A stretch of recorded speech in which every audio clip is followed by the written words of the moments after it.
Hello, ladies and gentlemen. We're back, and by we I mean me and MTarget. Yo. Yeah. So we are through TI8 now, which means I'm not going to be giving you the daily fantasy videos anymore because they literally don't exist anymore because they already killed the battle pass. That's gone. Yeah, they killed it. Normally, like Valve gives you like a day or two after TI to like collect your things, and Valve was just like, nope, shut it down. Yeah, I like literally it was like 4 or 5 hours after the event was done, and it was like done. That's it. No more fun. You can still tip though, because you can still actually tip.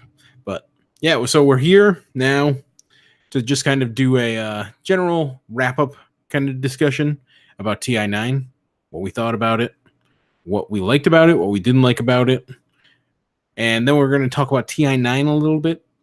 And we'll go over the new heroes, just, loosey-goosey, fun stuff. And if you're looking for a video about the predictions we did, kind of a wrap-up, look back, kind of how I did in fantasy, full disclosure type stuff, we will do that at a later date when the actual predictions get judged, because they haven't been judged yet, even though the compendium's gone now. So we'll do that. We'll go over our bracket, we'll go over our fantasy, and we'll go over our predictions hopefully soon. But we're going to start off our discussion with an interesting one that I kind of thought about when I was deciding what to actually talk about in this podcast. And it is OG now the single greatest Dota 2 dynasty ever. And it's kind of a tough call, right? It's a very tough call because on the one hand, yeah, basically. But on the other hand, like, there's a lot of questions to be asked still. Yeah. So because like TI has been the mark of greatness. Okay. And like, and the consistently great teams are those teams that, for example, PPD, he mentioned, he's taken third at TI like 3 times now. So like that puts him and his teams up there for me. LGD, Liquid, maybe not like long time, but for a while, Alliance and Navi both were best teams, not because of how they did outside of other events, although that certainly helped a lot. It was the fact that they were the dominant Western teams in TI. So OG was what, 8th last year? Something like that. Wasn't good. And that wasn't the year that they got the shit kicked out of them by TNC, was it?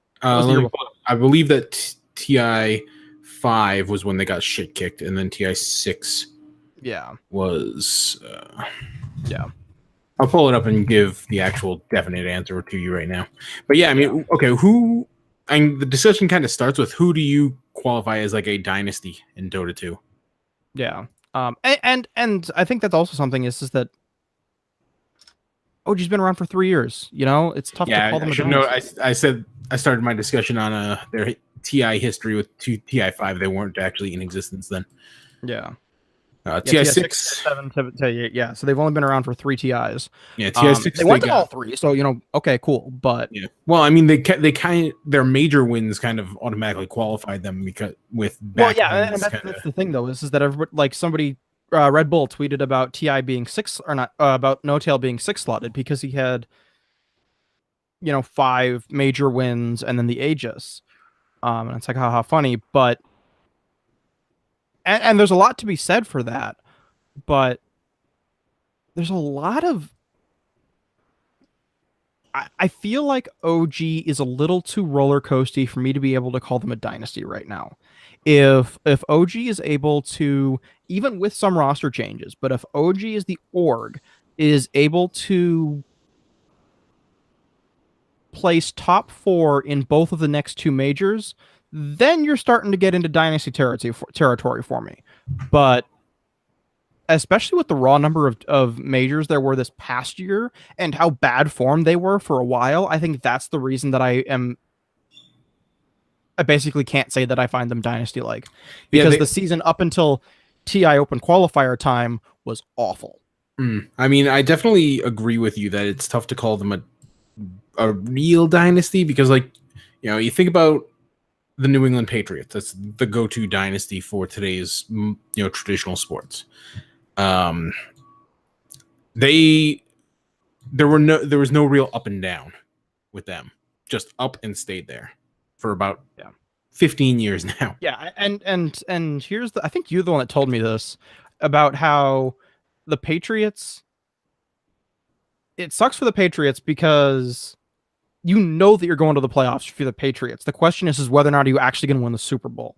Yeah, and that's the only thing that makes you happy. While all the other football teams in America, it's we made the playoffs. Let's see how far we can go. But like with the Pats, it's literally a question of, okay, is this the year that we're going to totally suck? And for a lot of orgs, that actually kind of exists in Dota, even if it's not like, oh, like they're gonna win TI again guaranteed. But there are orgs out there that, to me, scream dynasty and scream gotta be at TI. Newbie, LGD, got like I actually don't like, as much as I like meme and shit on them, especially Newbie, because Newbie had a rocky season, second place queen and all that.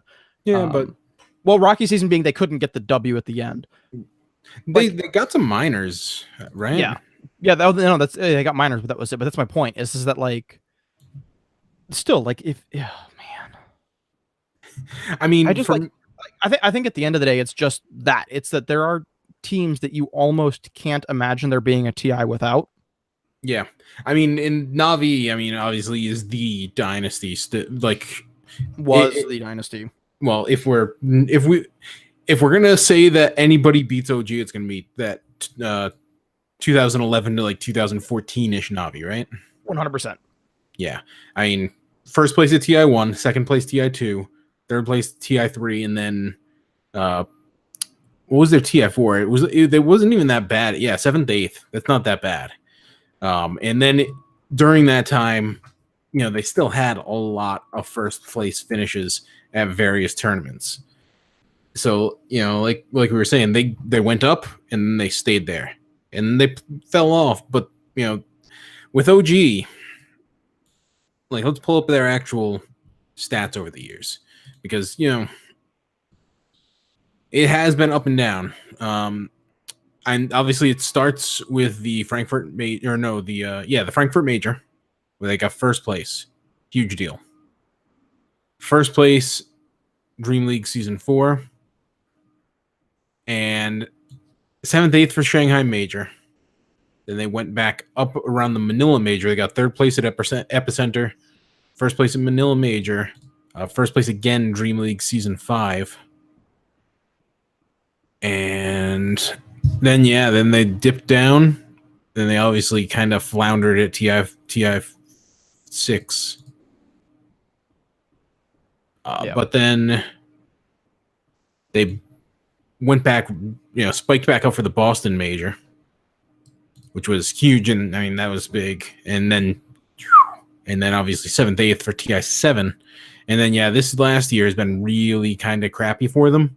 Like, their best performance, they won one minor, MDL Macau, but outside of that, the peak MDL for them Macau, I do feel like MDL Macau deserves a little bit more credit than just a minor. That's the one minor that like I give a little bit more oomph to. I don't know why, but that one that felt good. That felt like a very strong tournament. It was a weird one because it was so heavily stacked with Chinese teams. Like, that was one of those ones that they set up for the Chinese teams to win. Yeah, and then I think that's probably what it was. Then past that, and that was also the one that they forced eHome into. But yeah, so it had a bunch of different Chinese teams, and still ended up, when you look back on it, like, who did they won their group stages. They won 6-2 in the groups for that. They beat Navi, and then they beat TNC. So that even like you're hyping it up, but that's those aren't no, I know. I'm greatest just saying, wins in like, retrospect. MDL Macau felt we like. Anyways, doesn't matter.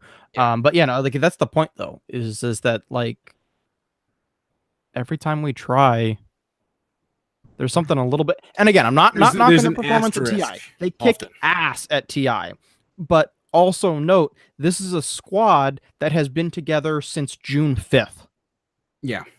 6th. I forget one of those 2 days because I remember I actually saw the tweet because somebody retweeted it from Mad. And it was talking about how, here's the squad. We're gonna go through opens and everything else. And I think that's the thing for me. That's the huge asterisk on. Let's talk about them being a dynasty. Is the fact that they had to go through open quals to get in.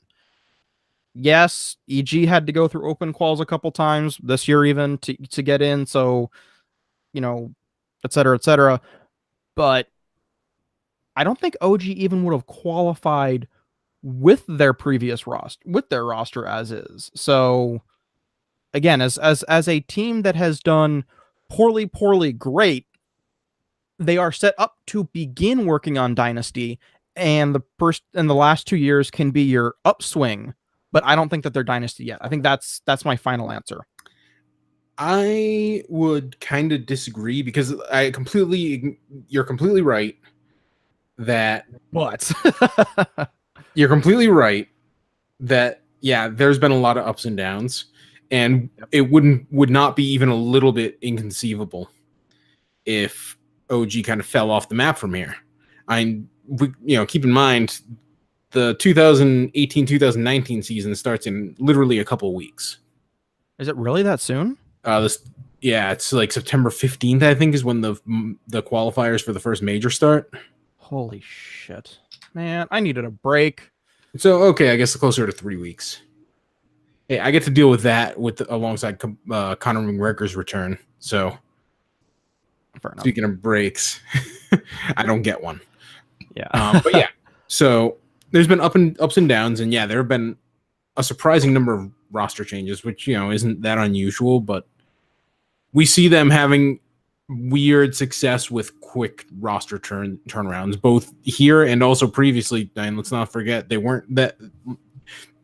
their roster kind of blew up after TI6. They slapped together a new team and then immediately won the Boston Major and then the Kiev Major not long after. But yeah, so and I mean there is. But to finish my thing real quick. Go ahead and finish. Yeah.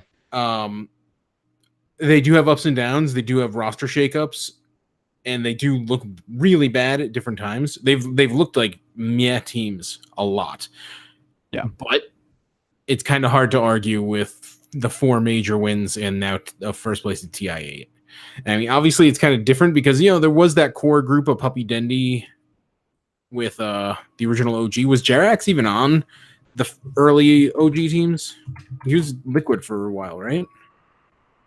Yeah, he was on. He wasn't actually around for those Manila and Shanghai major wins, right? Yeah, sounds about right. He was on Team Liquid for that. Yeah. So it is kind of weird because like I said, with the old Navi, at the very least, it was Puppy, Dendy, Havost. I think Funnick was in at the end, but those 3 still, having a core group of 3 players is a lot in Dota.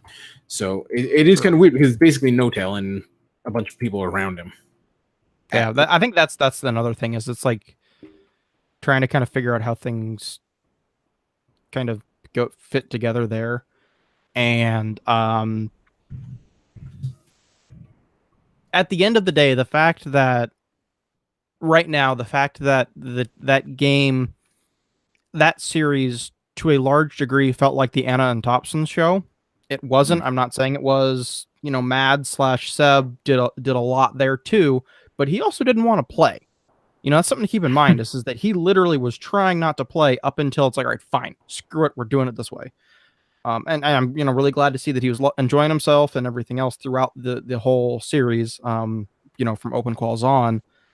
But I mean, that's a man who literally has retired twice.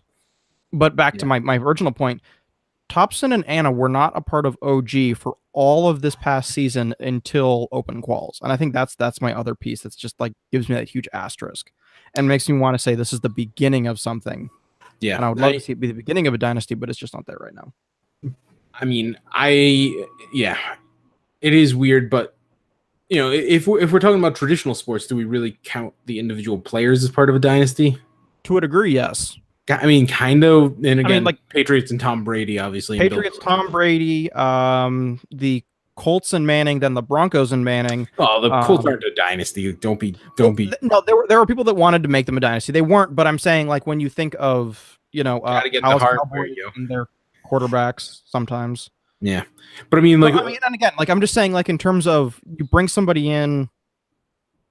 I don't know. I think the biggest issue is just that OG is such a small group because it's literally just the players and their families that make up the organization. Yeah. So that's I think the reason for me why I'm more hesitant and the reason I keep bringing up the newness of things. Yeah. But yeah, and I think that this is the beginning of a dynasty. If they can then prove it, yeah, definitely. Otherwise, if OG just kind of pulls a big fat stinker, then this all goes out the window. Yeah.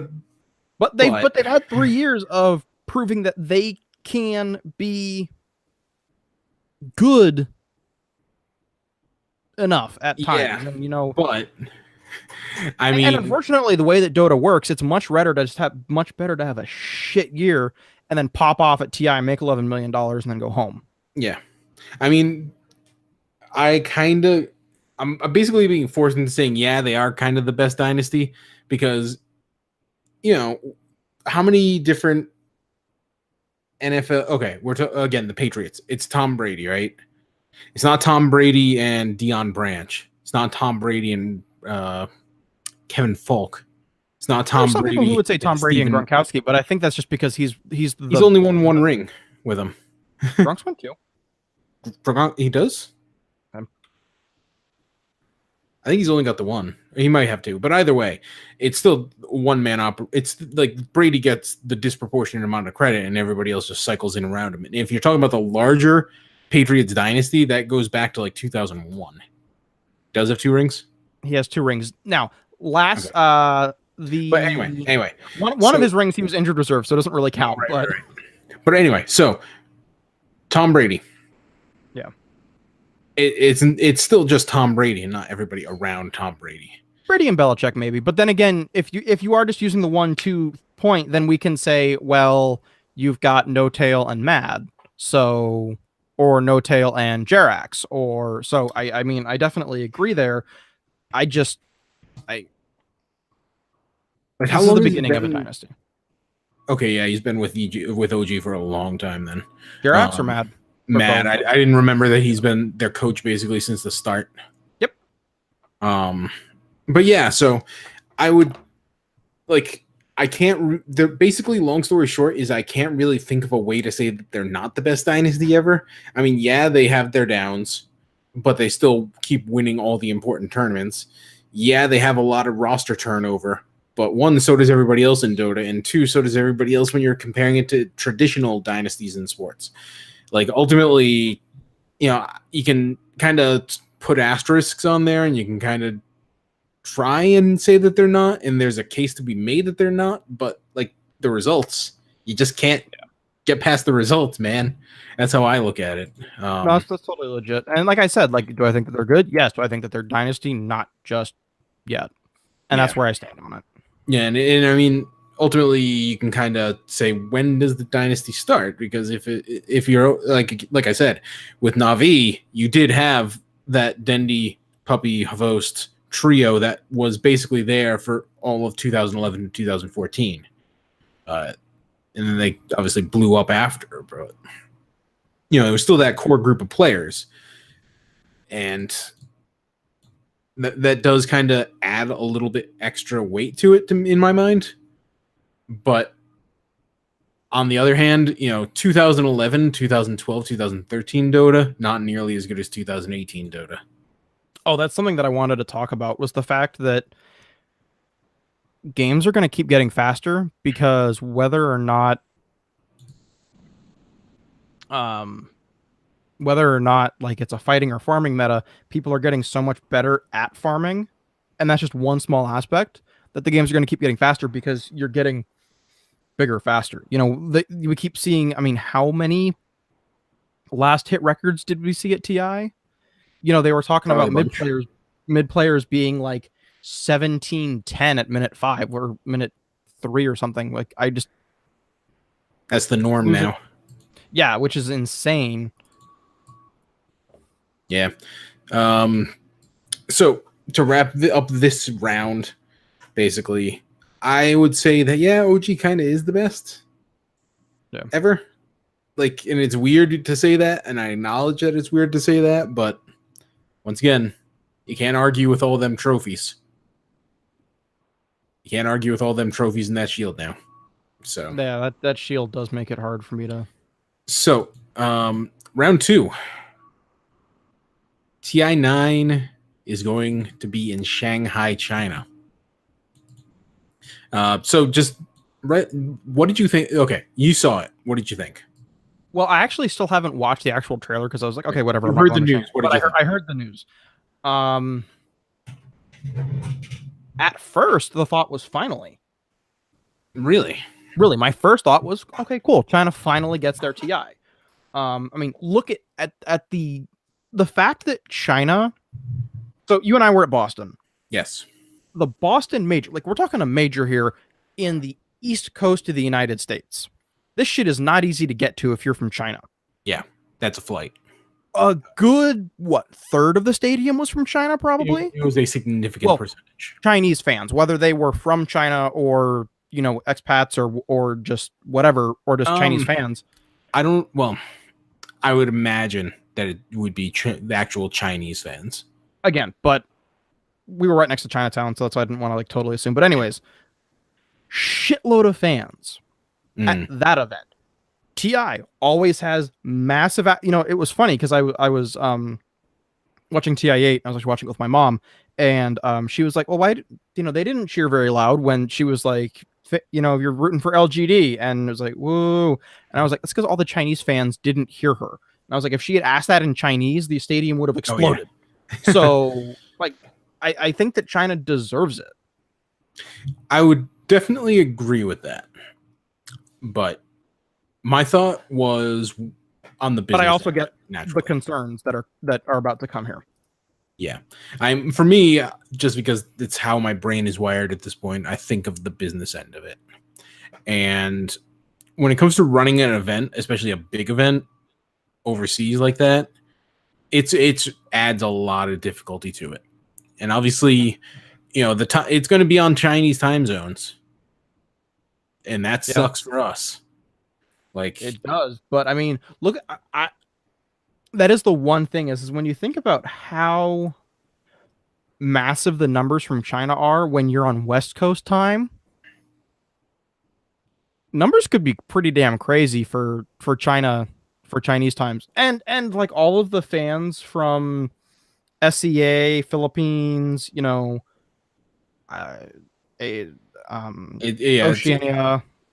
It's going to be really big for the Eastern Hemisphere. To be huge, and as much as that bites for us, I'm really happy for them. I really am, because we've been getting TI now. Now, am I going to be looking forward to this? No.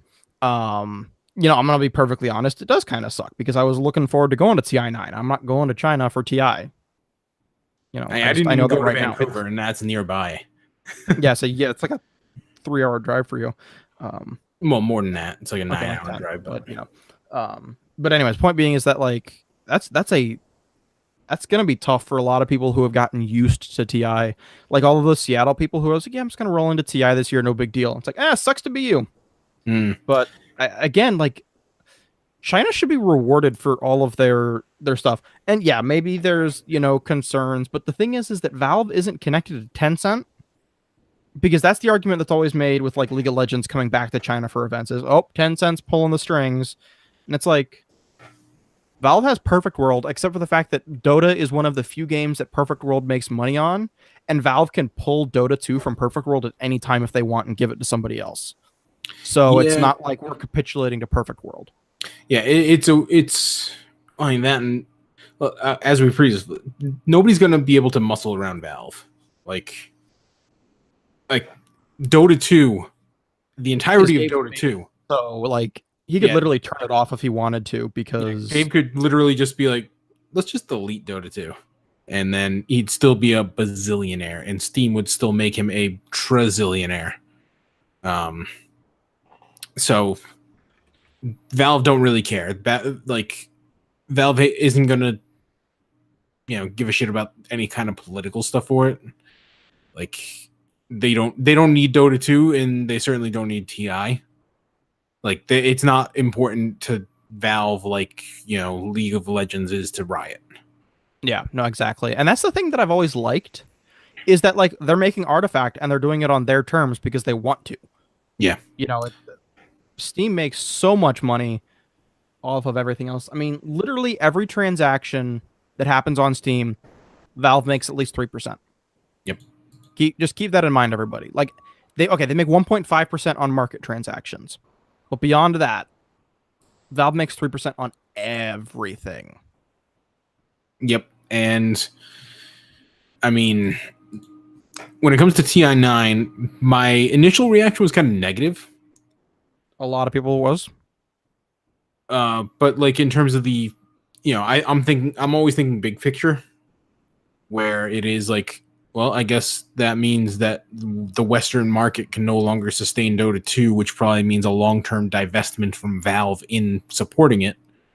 But the more I thought about it, I kind of think that it's not necessarily a power play, but it's a great way to really make Dota 2 seem like a bigger deal than even what we've seen from the international being in a hockey stadium. Like that's a big deal, but not many events can fill a hockey stadium easily, and TI did. Yep. And TI has repeatedly now. But when it comes to getting it to that next level in terms of being like an event that people watch, excuse me, when it comes to making it a bigger event in terms that people watch and making it feel like a bigger deal, you're going to need to do something like what we saw with the League World Championship last year. Yeah. And for those that didn't watch it, you basically had like the finals were in the Bird's Nest Beijing National Stadium that was the host of the 2008 Olympic Games opening ceremony. Like that, and it was other stuff. Yeah. A bunch of other stuff, but that's the thing you probably actually watched. So that's a 91,000 seat arena, and they put a lot of butts in those seats. You know what would really impress me, because we're talking about like impressive stadiums, and if we have people who followed the football bit, they'll follow this part too, is TI in a college football stadium in the South. Texas University, hell, even University of Michigan, those 110 plus thousand seats in open air, like do it in like August. Oh my God, that would be insane.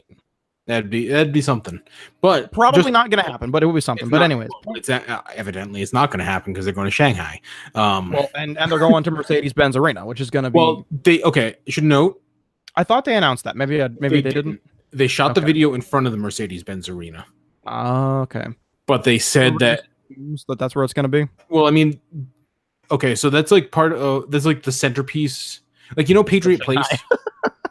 Patriot Place. Yeah. That's like the centerpiece is Gillette Stadium, and then it's got a bunch of restaurants, got a bunch of hotels, that kind of shit all around the stadium.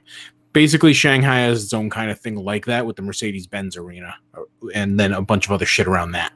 So it's going to be in there, but then on top of the fact that like the Mercedes-Benz Arena seats like 180,000 people, I think. Yep. That's to be fair, they almost sold it out for that one event that they had there. So yeah. But yeah, on top of that, they have a bunch of smaller venues inside of it. Also That's true. also worth remembering. And on top of that, within that area around the Mercedes-Benz Arena, they have other venues. So just because they shot it in front of there, I'm not going to believe that they're doing it in the actual 180,000 seat arena until they announce it. That said, if they can pack 180,000 Chinese people into the Mercedes-Benz Arena for Dota 2, that's a big deal. So let's just really quickly here for people who, might also not get this. Shanghai is the largest city in the most populous country in the world. There are 24.18 million people who live in Shanghai proper, and that's not a very big space. So it's excuse me, it's 2,448 square miles, but it's also dense. So you're talking 1 million people per 10 square miles, which is not that big. So,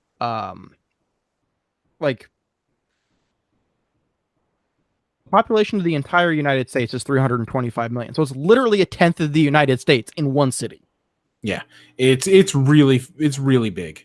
And if that's what Valve wants to do, where they want to have like the biggest, like in terms the highest attendance for any esports event ever, you're not going to do that anywhere in the West. You're not going to be able to afford to even take that shot anywhere in the West, and you're not going to be able to. You're just not going to be able to attract fans to like. That is something else to note is that because we're talking about this and I was thinking, well, yeah, because Shanghai may or may not, or somebody over there may or may not underwrite some of this, and then I remembered where do because they've done maps of this. Where are like 90% of the level 2,000 plus battle passes from?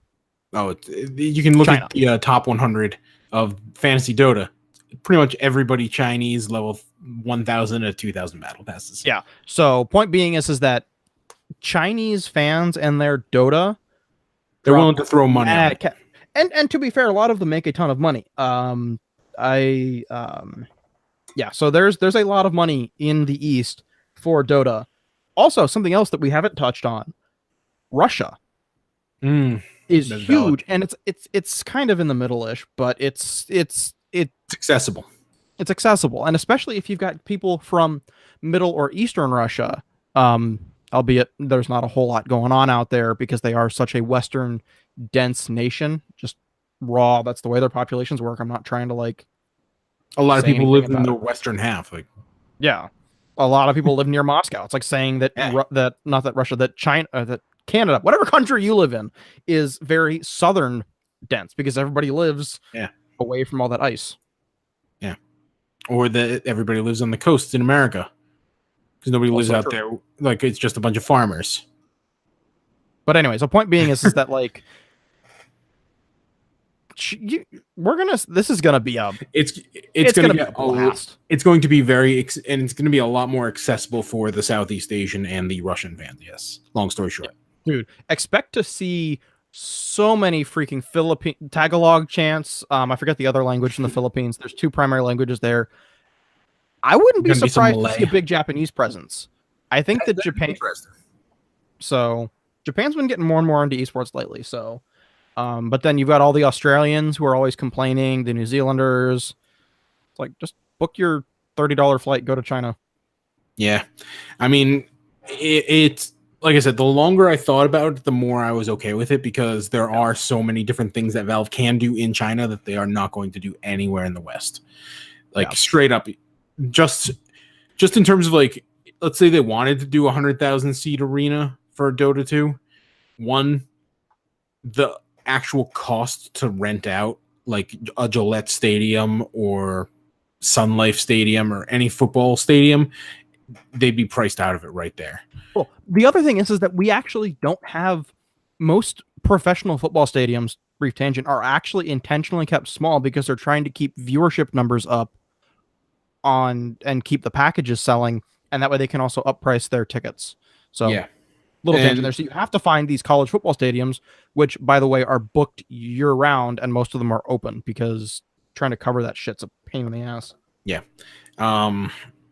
So And on top of that, like they're gonna, like I said, they're gonna get priced out if they try and rent out a football stadium in North America. It's just gonna be too expensive for them to really do it sustainably. It's not gonna be. You're just not gonna attract enough fans to the United States or to Canada in order to fill it. Like, yes, there's a strong chunk of traveling Chinese fans, as you all heard at TI. There's going to be a much larger chunk of traveling Chinese fans, Southeast Asian fans, and Russian fans if they do it in China. If, like I said, if they wanted to do a 100,000 seat, if they wanted to break whatever record that isn't really specific that League of Legends World Championship broke, they're not going to be able to do it. This is how they're North doing America. You go to Korea, not an option for a lot of reasons. China, 110. Doesn't really have that many venues for it. Exactly. China is going to be, I mean, dude, just thinking about it, I wouldn't be surprised if TI9 sells out faster than TI8 did. Oh, it's absolutely going to. Actually, that's just true. TI8 didn't sell out as fast as TI7, but yeah, the point being is that it's going to be one of those blink and you miss it events, and it's going to be. Yeah. So I'm like, if they do it in the Mercedes-Benz Arena, I'm 100% okay with it. That's a great thing. That means that they're trying to grow the game, et cetera, et cetera. Yep.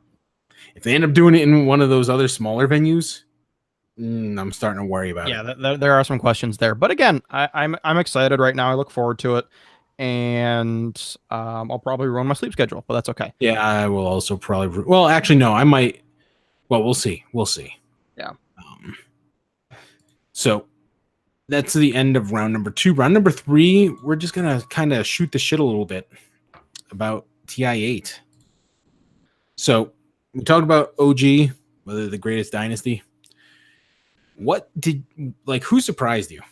I'll just start off with that. I'll be honest, OG surprised me. Okay, let's not talk about OG. That's ignoring OG, who else surprised me? EG. I don't think you can say you were surprised by EG. Post Summit, EG obviously was like, yeah, we're gonna do good, but then EG fell to shit. Up against OG, they didn't, and that series surprised me because I'm watching it and the games just didn't make sense. I mean, I agree because they looked really strong and they fell off the map against the OG, and then even after that they looked really bad against psg.lgd. Sandwiched in there though is that series against Team Liquid. Oh my god! And that was what they looked like for everything up until they first played OG. It was glorious. Yeah, like I don't know what happened there because, like you said, they did look like shit. But towards the end, they looked like shit against OG. They looked like shit against okay, and then sandwiched in between that is a 2-0 of Virtus Pro and a 2-0 of Team Liquid. So that's enough. That provided enough buffer for me to be like, okay, actually, no, they're still really good. And and they did really well in groups. You can't scoff at a top 3 finish. No, definitely not. Even though they got shit kicked by LGD, that's still 3rd place TI. That's not bad. Everybody should have gotten shit kicked by hell. The games that LGD won against OG, God. They shit like I remember oh my god, that best of 5 killed. I mean, I loved it. It was great, and I will watch that series again. But it was like the games that LGD won, LGD went in, they got it done, they left. The games that OG won,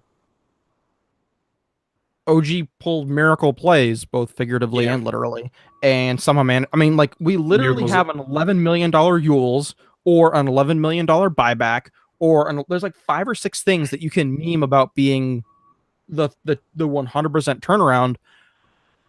But they just kept pulling shit out of their ass. Let's just say it like that. They had to make so many ridiculous bullshit plays. Like, even though they won, like, I don't think anybody can really say that LGD was the worst team. It's close. But this is one of those times where I would say that LGD probably should have won 75% of the time. Mm.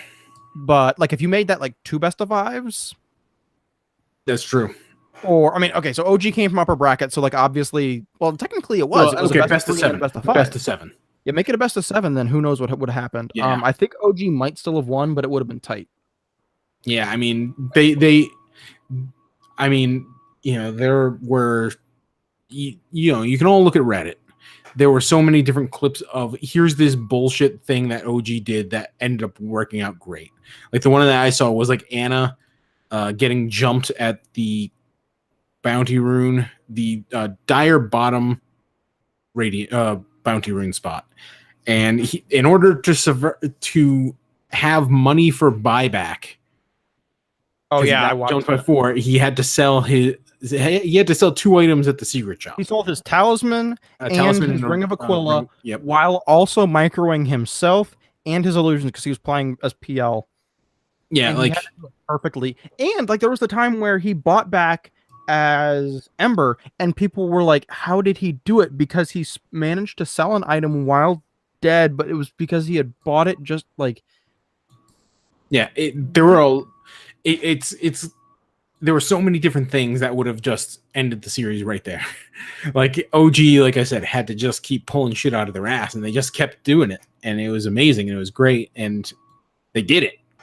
Like goddamn. And the fact that they managed to do it in 3 games, 7 games, however many games you want to talk about, I think they certainly do deserve, the win, and they deserve everything else. But I do think that it is very right to say that OG and LGD are the best 2 teams.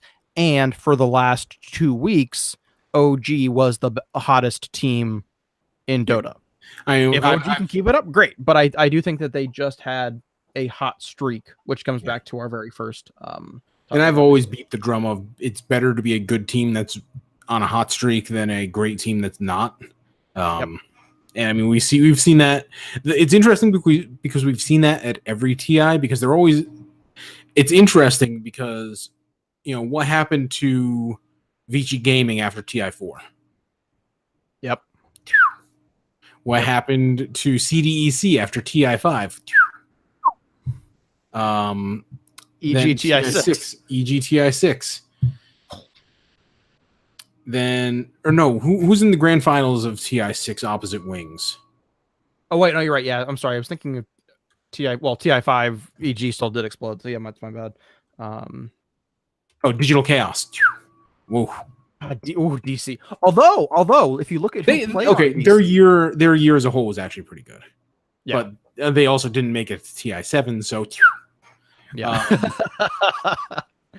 And then TI8. I mean, when you're looking at psg.lgd and you're looking at OG, which one do you really think is going to start on a cold streak after this? OG. Yeah. I mean, if anything, just because of how hot they ran. And to note, mostly because he sent this to me, bragging to me like before the series even was over. At the end of last TI, we did a video, and I said that my prediction was that it was going to be either Liquid or the Chinese team that managed to keep its shit together, and he was trying to make me pick one, and he said LGD or LFY. Yep. And I kind of ended up settling on it, but again, they were his teams, so we're going to give him the credit. Yep. Predicting. Okay, so he thought they were going to win. They took second. Who frickin' who? I think that counts for something a year out. Yeah, I was pretty darn close. And like I said, they were probably the best team at TI. Like on paper. But yeah, no, definitely. And I think that LGD, I really hope those guys hold their heads high. I hope so. They are a young team, which this could go. Oh, that helps. But or it could hurt. I mean, the teams that I saw, because I saw the photos of Virtus Pro after they lost, and they were rocked, and they were rightfully so. I didn't realize until a day or two later, because Sumail was joking about, saying that he was playing for the money. That's all that he cared about was the money. Was that joking? I don't know. I thought that he was being serious, but when you saw how wrecked he was. Yeah, he did not look happy about losing. It took them 20 minutes to get him out of it because he blamed himself for that loss, I think. Whether or not it was, I don't know. But, I mean, you don't feel that wrecked over just losing because of the money. I really do think that Sumail still loves the game this much. To be fair, We're talking about the kid who literally figured out that there was 2 or 3 experience missing from one creep Yeah, he 2 years knows this ago game. because he knows his shit. Thompson and Miracle, those might be the new versions of him, and that's actually something I want to talk about in a second. But Sumail knows his stuff. He loves Dota. I think you have to be that good. Yeah. And when I say that good, I mean literally everybody in the top 18 teams in the world. And I think that this year TI8 was the top 18 teams in the world. I wouldn't. I mean, I would disagree. You are allowed to disagree because of, I'm assuming you're going to say 17 and 18. So I'd say Pain Gaming. Yeah. I think Complexity is. Oh, damn. I'm sorry. Complexity. That's true. Oh, that's a tough one. Yeah. I think you could. I would definitely say that they're better than Pain. I think you could make a case that they're better than Serenity. Maybe even Windstrike. Windstrike went from really hot and really good to, I was about to say down at the wrong time. So I don't want to say that Windstrike doesn't get it. I think Windstrike gets to be top 18 still. I mean, I bought in, like, when we were doing the prediction videos, I bought into Windstrike pretty hard. Yeah. Like, I was like, yeah, looking back. I think we both bought in a little hard there. I think a lot of people did. I mean, I think my words were like they're cut from the same cloth as VP. And stylistically, that's still kind of true. But man, they really didn't look good. Like, they were bottom of Group A, and granted, Group A was stacked. Yes, Group A was stacked. So that's but that's still they still had the look of a team that could hang with like the LGDs and the Evil Geniuses, not necessarily on that same tier, but they looked like they could hang with them. Yeah, and I think, and here's my defense of Pain, and then we'll get off this topic, is that I feel like Pain, when they are hot, when they are playing well, like they were in qualifiers, like they were even at the very beginning of group stages, but only for like a game or two, that Pain 110% deserves top 18 teams in the world. I think that they are hands down the best team in South America, and they prove that South America is here and ready to rock. The problem is that they just aren't stable enough, whether that be, I think communication still is a huge issue. The fact that you've got a guy who doesn't speak Portuguese and the other 4 guys are calming in Portuguese all game really limits how you can play the game, which hurts your strategy capability and your flexibility, which is what TI is all about, is learning TI meta and going from there. Yeah, I mean, I don't like to bag on them. Yeah. Like, also, this kind of also speaks to the discussion we had previously on they need to give more money to the lower end teams, because if Pain Gaming made $500,000 on TI8,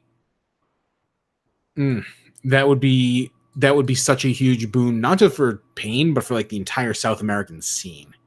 100%.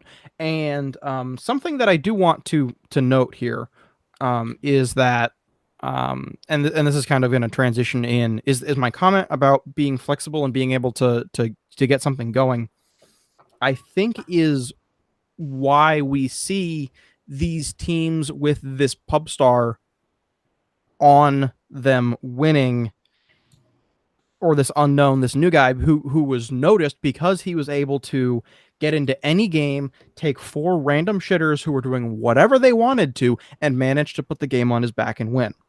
This year you had Thompson, who, I mean, sometimes there were times where it really did look like it was Thompson versus LGD plus 4 idiots. Last year it was Miracle. Miracle was able to flex his skills, and last year there was the fact that, Kuroki and the rest of the team was able to mold him a bit. I think that Miracle still was a little bit wild last year, which was a problem, but you had Miracle. The year before was TI6. Was that Wings? Yep. Yeah, TI6 Wings. All of them were unknowns, and half of them were pub stars at one point. So again, that same thing. TI5 Sumail was his, Sumail's breakthrough year. So that's the last 5, 6, 7, 8, last 4 TIs right there. All have some sort of pub star element. Yeah, and I don't necessarily think that it's necessarily being a pub star, but I really think it's a matter of that just kind of puts you in a good mental space. Well, yeah, that's what I mean. Is that there's a little bit of something to be analyzed there. And to go back to Sumail, and yeah, it is. This is just 100% my impression. I'm not a psychologist, but you look at TI5 Sumail. That was a 16-year-old. I don't know that I would say he was like just happy to be there. He thought he was the best player in the world that year. So when you get that young cockiness, I think that helps you, and not necessarily a young cockiness, because you can have those skills. Like I say, young Sumail was like 16, Thompson's 18. I don't think that's necessarily a mentality that goes away with time, but I do think that having that kind of like not giving a shit, and then just having, like I said, just being happy to be there, kind of. I think that's a good attitude to have. Yeah.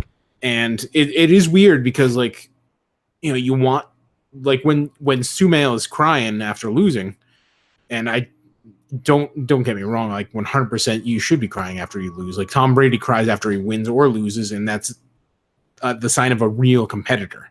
It's a good thing. It's what you want if you think you're the best in the world and you really fucking want to win. That's the reaction you should have. Is like a huge emotional like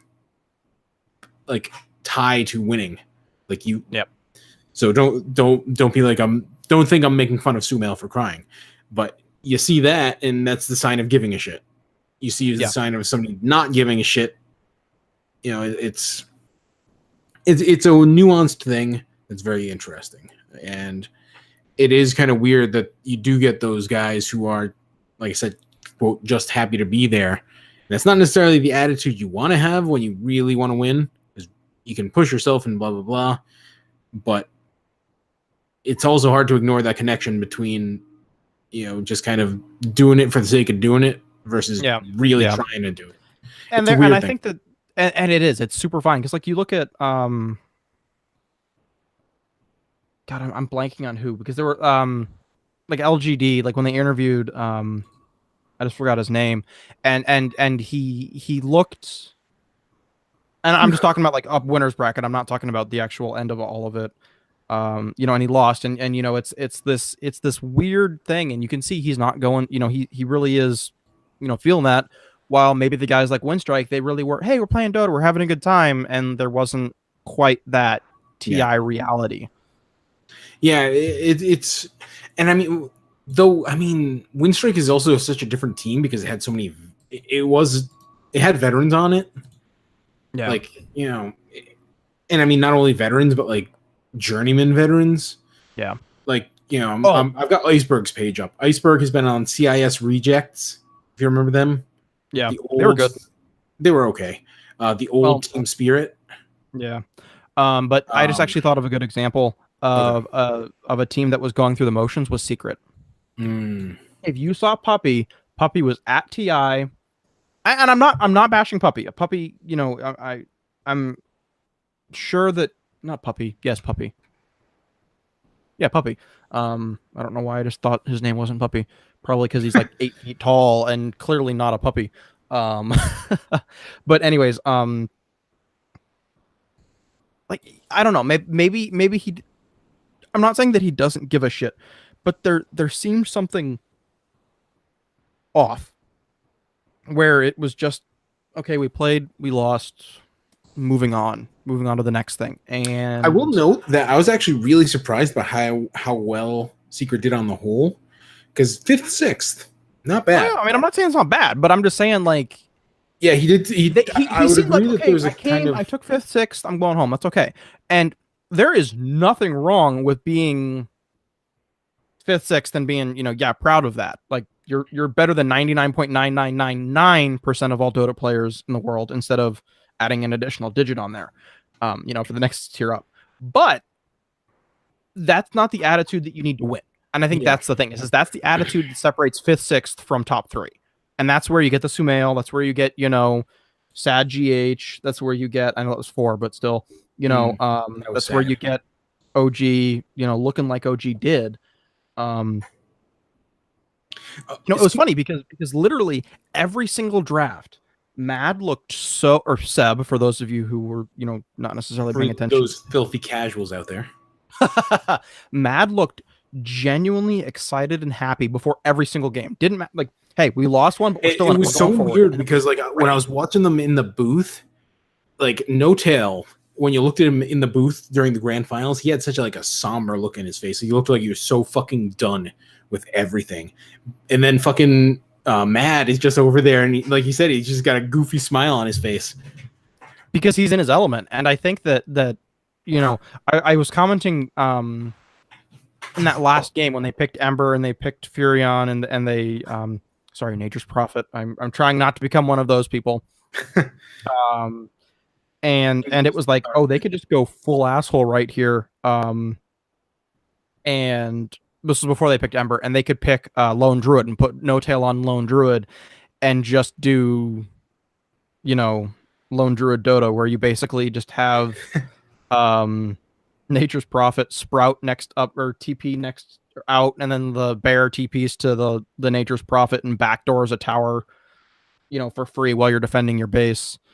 Because we've seen OG do that more than once, even when No Tail had to go from 5 to 1. So, I was expecting that. We didn't see it, and they still made it work and everything else. And I'm glad that they trust their team that way. But it was crazy, man. Yeah.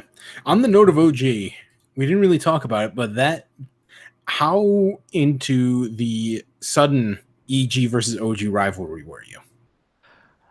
I was like, eh. And then after the fact, when No Tail looked at Fly after the series and gave him this death, like, you're dead to me, I was so into that shit.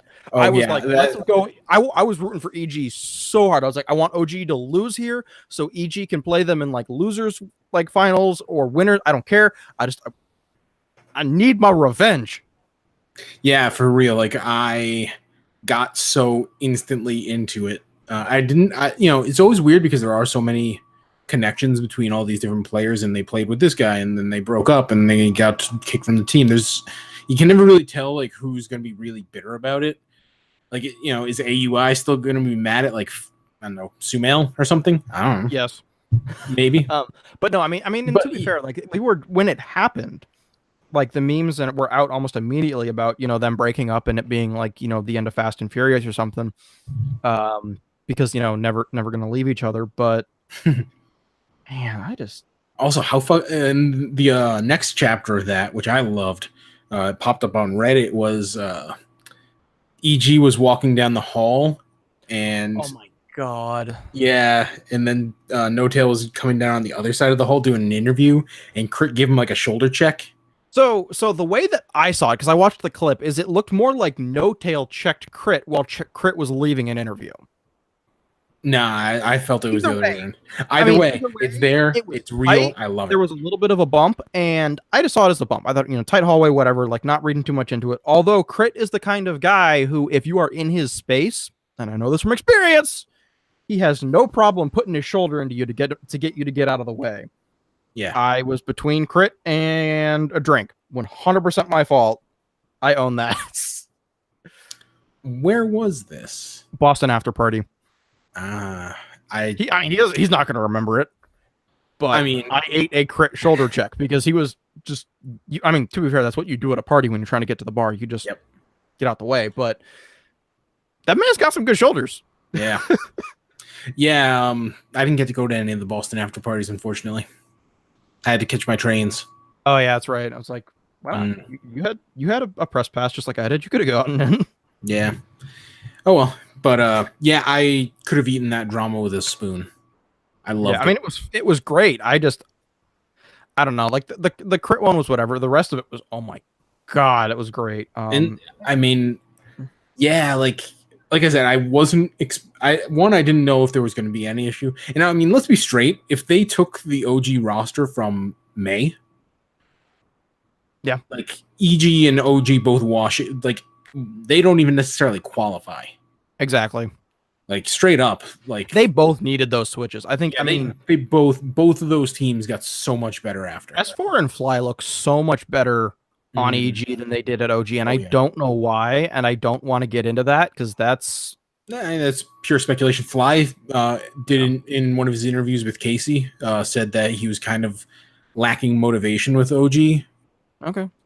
So that's what he said. I But think I missed that interview. I was probably like one of the few times that I ran to go eat or something. yeah, but we can speculate. But either way, both of those teams got so much better. Like I said, very real chance that the Misery and who was the offlaner on EG after Universe?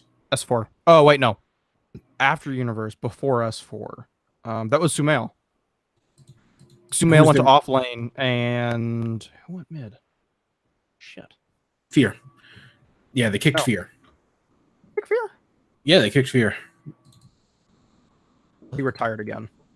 To be fair, I think that Fear was trying to get out. Either way, if EG is in the qualifiers with their Arteezy, Fear, Sumail, Crit, Misery lineup, I'm not sure that they get past the qualifiers. Straight up. Even if they let's say they make it into the group stages, they probably don't make it. I mean, they make it into lower bracket like round 1 and lose in best of ones. Yeah. At best. And same thing with the old OG. Like I think that both of them were right there.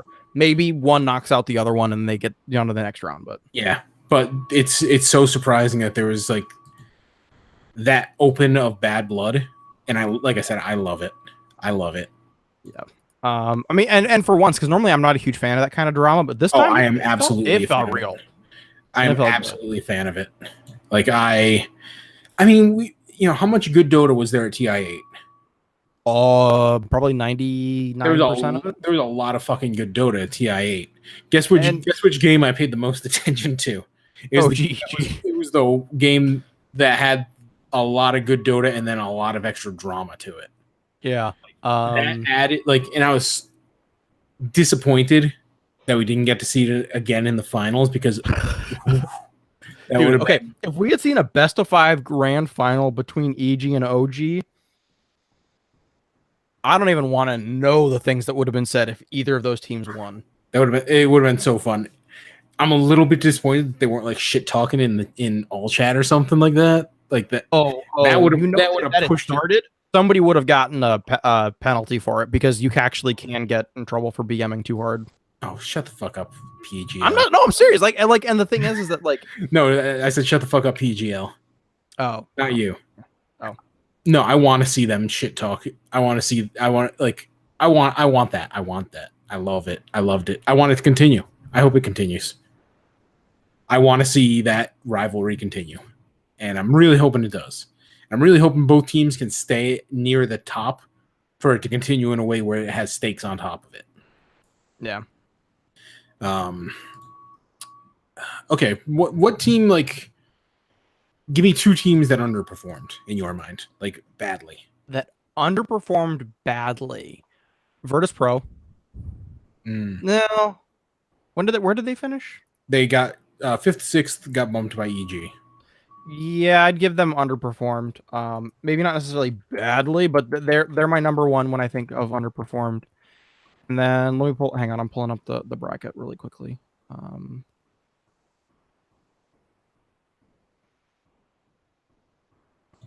VGJ Storm.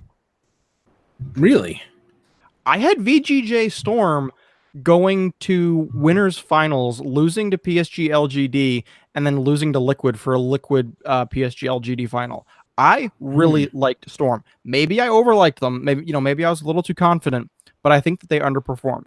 I think that they looked fiery in the group stages. That was the other thing, is they looked so good in groups. Optic losing where they did make sense. Team Secret losing where they did make sense. Virtus Pro, we already talked about. EG made top 3. Liquid, they looked a little rough in that EG's thing, but EG also looked on fire. Yeah. TNC Predator underperformed, but not by much. I think they should have done a little bit better, but they lost to Maneski, although I quite frankly thought that Maneski should have gone out round 1 there. Yeah, TNC did kind of through. Yeah. I mean, quite frankly, I would have put TNC out like next round, like lower bracket round 2 instead of round 1, maybe round 3. But so they underperformed a bit. And then also just the way that it's got to be Newbie. For me, it's got to be Newbie, right? Where did Newbie finish? 13th, 16th. Lower bracket, round 1 bump.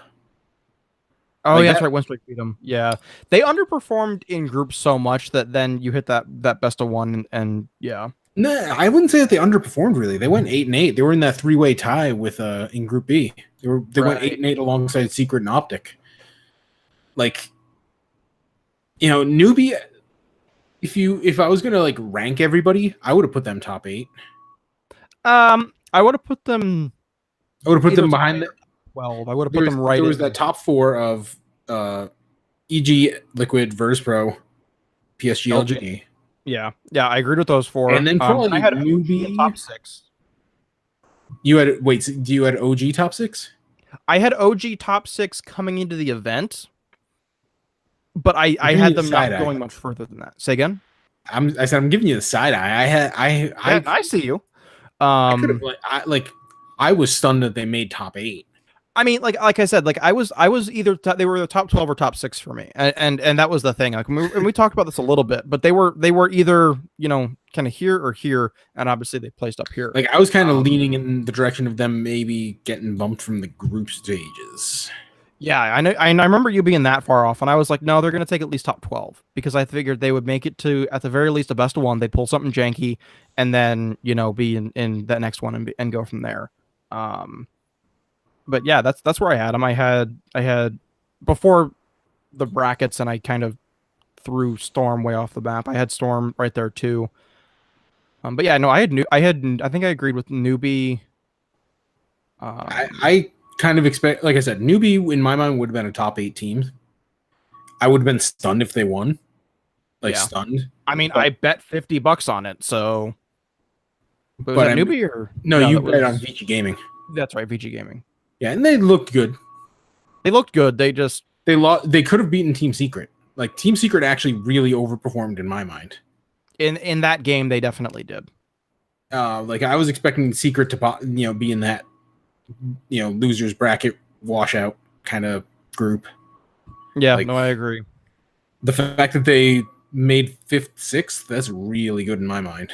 Like, yeah, I thought that VG because I would have had VG Gaming beating Secret, and then VGJ Storm versus VG Gaming, and VGJ Storm beating them just barely, like in sort of the way this bracket falls out. What about Serenity in your mind?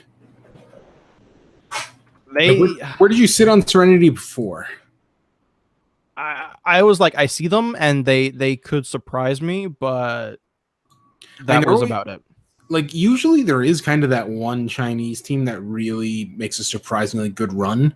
Like last year it was the proper LGD Gaming, not LFY. I was like LGD Gaming, if you remember last year, wasn't looking that great, but they ended up getting 4th place. 2016 obviously they had Wings, but also they had excuse me, they had eHome. Like eHome made a really good run at TI6. They ended up going 5th, 6th. TI5. Like there's always 1 or 2 Chinese teams that are good for really. Oh, TI5 was CDEC. There's always 1 Chinese team that's good for like a surprisingly long run that you just kind of didn't really see coming. But there wasn't really one this year. Like psg.lgd landed about where we expected them to. This was the first international where there was only like there were China underperformed massively as far as statistics are concerned. Yeah. As TI, and I agree with that. psg.lgd 2nd place, and then the next highest ranked team was Serenity at 9th, 12th, alongside VG Gaming. And then Newbie was below them with VGJ Thunder in the 13th, 16th, and then IG washed out with Pain Gaming from the group stages. Yeah. So, yeah, that China as a whole underperformed, but I think that you got to look at Newbie. Like, they were for me, they were the team that underperformed the most. Oh, yeah, no, I definitely agree. I'm just maybe saying, even VGJ Thunder. Like, I felt like they could have made a better run. But anyway, Team Serenity. They would have been one of those dark horse runs for me. Serenity, as a kind of like, yeah, Serenity. went up and down with them pretty hard, because if you remember from the fantasy things I did, I was like, no, just, they're going to be one of the teams that you play against. Like, they're going to be one of the weaker teams. They're going to be easy matchups. That they're a team to prey upon, not a team to invest in. I ended up kind of warming up to them pretty hard after the first few days of the group stages, just because they're splitting series, or they're just looking pretty good in the group stages in my mind. Yeah, no, I agree. Then I started playing them fantasy-wise, and I played them on day 4, and boy, did that bite me in the ass. But ultimately, I kind of felt like they were better than they were, but then they ended up washing out to Optic, getting kind of bodied by Optic even. Yeah. I think I missed that series. Optic looked pretty darn good against them. Yeah, and Optics, another one of those teams where like, yeah, where they placed looked okay, good, but I did not finish. Yeah.